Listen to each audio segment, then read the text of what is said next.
السلام علیکم ورحمۃ اللہ وبرکاتہ۔ نحمده ونصلی علی رسول الکریم۔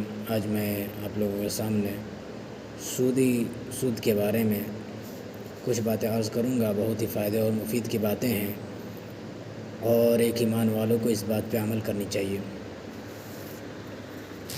جبکہ ایک مسلمان کے لیے پہلی اور آخری چیز شریعت اسلامیہ ہے، یعنی کہ مسلمان کو چاہیے کہ وہ شریعت کے مطابق عمل کرے، اپنی زندگی کو گزارے، اسی میں اس کی کامیابی ہے،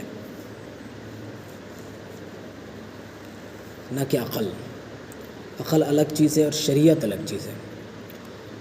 سود اس لیے حرام ہے کہ اس میں صاحب مال اپنے لیے نقصان کے کسی پہلو کا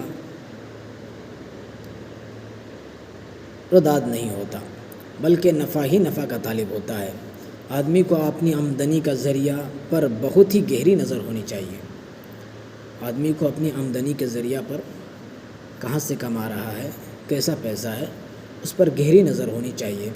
آمدنی اگر حرام ہو تو نہ اس کی دعا قبول ہوتی ہے، نہ اس کے صدقات قبول ہوتے ہیں۔ اللہ تعالیٰ کا ارشاد ہے، یمحق اللہ الربا ویربی الصدقات۔ اللہ تعالیٰ سود کو مٹاتا ہے اور صدقات کو بڑھاتا ہے۔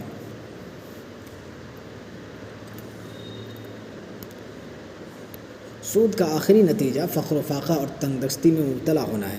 جو آدمی سود کھاتا ہے اس کا آخری نتیجہ یہ ہوگا کہ وہ فقر و فاقہ اور تنگ دستی میں مبتلا ہو جائے گا۔ سود خور خواہ کتنا مالدار ہو کیوں نہ ہو، سود خور چاہے جتنا بھی مالدار ہو، اس کے مال میں غیر محسوس طریقے پر آفت آتی ہے۔ سماج کے نادار اور غریبوں کی مجبوریوں سے ناجائز فائدہ اٹھانے والوں، کان کھول کر سن لو، تمہیں وہ مال کبھی فائدہ نہیں پہنچا سکتا اور معاشرے میں کبھی عزت کی نگاہوں سے تمہیں نہیں دیکھا جا سکتا اگر تم سودی لین دین کر رہے ہو۔ رشوتیں سود کھا کھا کے اے غافلوں، رشوتیں سود کھا کھا کے اے غافلوں، خوب موٹے ہوئے ذرا سوچ لو، خوب موٹے ہوئے ذرا سوچ لو، سب قیامت میں چربی پگھل جائے گی، سب قیامت میں چربی پگھل جائے گی، بے نمازی کی صورت بدل جائے گی۔ میرے دوستوں، حضور صلی اللہ علیہ وسلم کا ارشاد ہے کہ روزی کو دور مت سمجھو۔ کوئی آدمی اس وقت تک مر نہیں سکتا جب تک کہ جو اس کے مقدر میں روزی لکھ دی گئی ہے اس کو نہ مل جائے۔ کوئی آدمی اس وقت تک نہیں مر سکتا جب تک اس کے مقدر میں جتنی روزی لکھی گئی ہے، اللہ نے لکھا ہے، اگر اس کو نہ مل جائے جب تک وہ نہیں مر سکتا۔ جب تک اس کے مقدر میں روزی لکھ دی گئی ہے اس کو نہ مل جائے، لہٰذا حلال روزی کماؤ اور حرام کو چھوڑو۔ اللہ تعالی ہم تمام مسلمانوں کو حرام کمائی سے بچائے اور سچی توبہ کی توفیق دے۔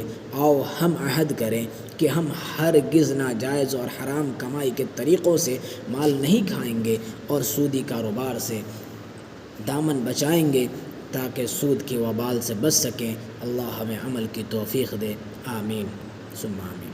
السلام علیکم ورحمۃ اللہ۔